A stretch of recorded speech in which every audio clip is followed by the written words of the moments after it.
Off our streets. Racist Police. Off our streets. One more. Racist police. Off our streets. Racist police! Off our streets. Racist police! Off our streets. Since the beginning of lockdown, brothers and sisters, as you know, the Metropolitan Police statistics have shown a 59% increase in the amount of stop and searches conducted on young black men in London. Young black men like my son, young black men like your neighbours, young black men like our brothers and sisters. So, that's why we're here. We're here to stand in solidarity. We're here to say enough is enough. Racist police. Off our streets. Black men in London compared to the same months in 2009. When I say black men, I include Asian as well. They have been staggeringly stopped and searched 25,000 searches during the current pandemic. That means 30% of all young black men in London aged 18 to 24 years old were stopped and searched. An unprecedented amount in British policing history against the black and Asian community.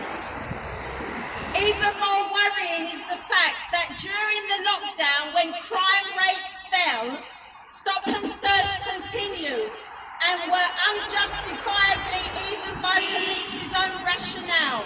Shockingly, from March to May 2020, the Met conducted a massive 21,950 searches, and over 80% resulted in no further action.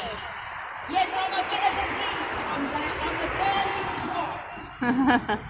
So, what are we going to do about it, brothers and sisters? Racist police. Racist police. Off our streets. Racist police! Off our streets. Recently, as you may be aware, Bianca Williams, an elite athlete who was a great British champion and Olympic athlete, was stopped and searched.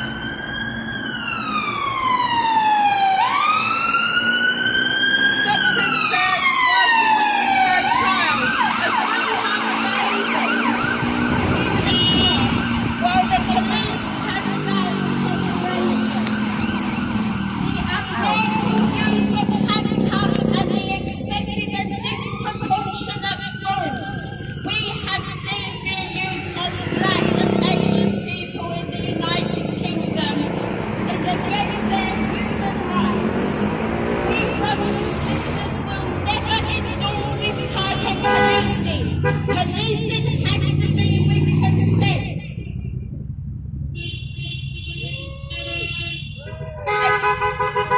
Racist police. Off our streets. Black people, as you know, brothers and sisters, are 8 times more likely to be targeted than a white person.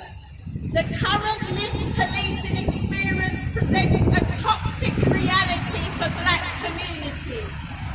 Only 2 years ago, as you know, brothers and sisters, in 2018, the Information Commissioner's Office found serious breaches of data protection, privacy, and equality legislation like the Equality Act 2010, with the potential to cause damage and distress to a disproportionate amount of black young men and women. The Games Matrix, Amnesty International has described the Matrix as a racially discriminating system that stigmatizes young black men for even the music they listen to. Can you imagine the music they listen to? And also, there has been evidence that police officers have been acting like this. Leave my sister alone. Have been acting like this mentality, like it's the Wild West, making false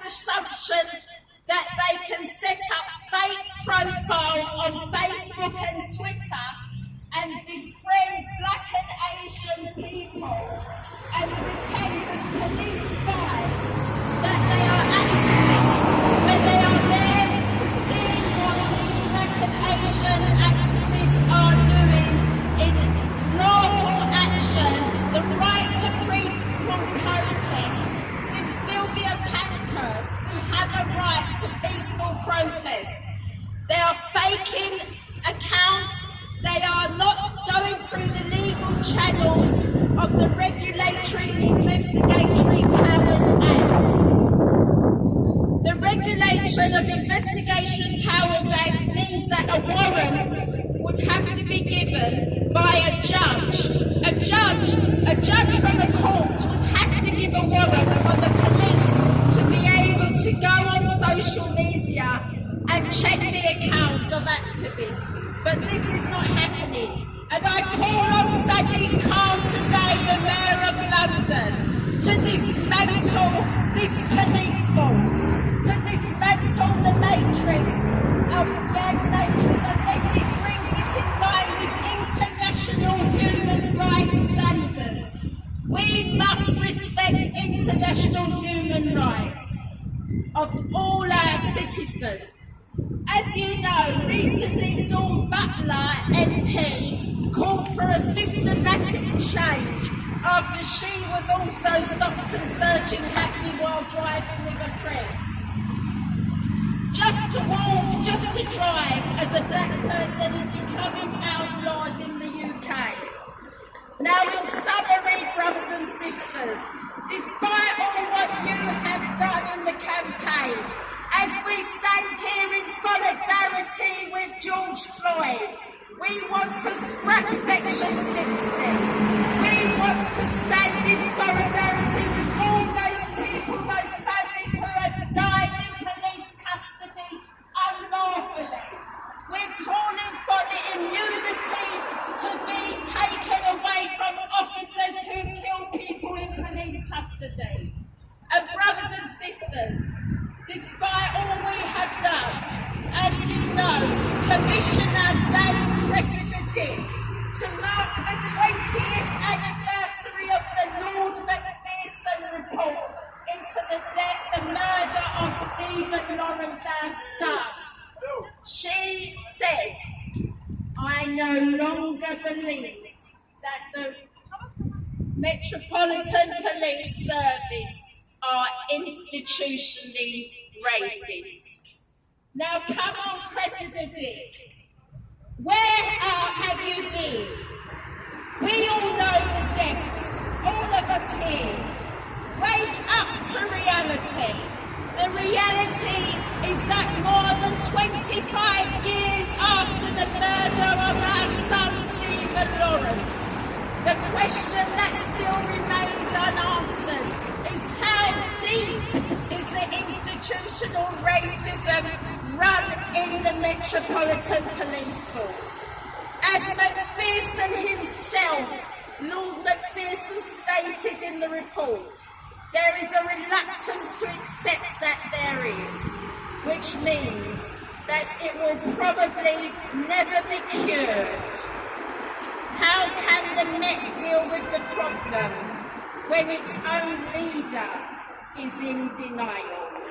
So, let's send a message. Racist police Off our streets. Thank you, brothers and sisters.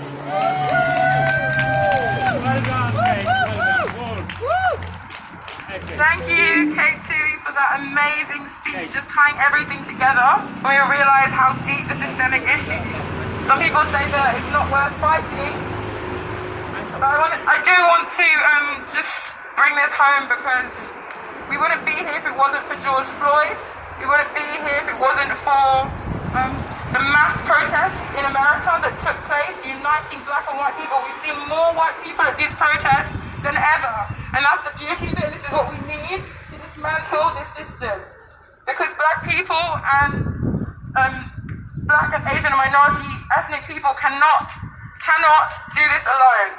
That's the important thing we need to remember. It has to be black and white, unite and fight. Black and white, unite and fight. Okay, we're going to take